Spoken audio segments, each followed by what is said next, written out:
Dito na tayo sa ano.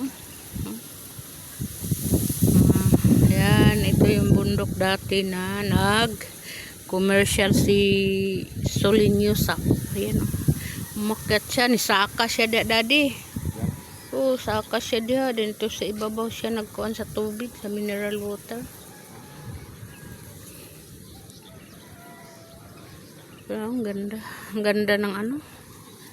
Tapos sirain lang nila. Ang ganda pa to, mga 2013. Oh, grabe nindot pa kayo ni Daana oh. Mga bato din. Nindot pa kayo. Karon wala na.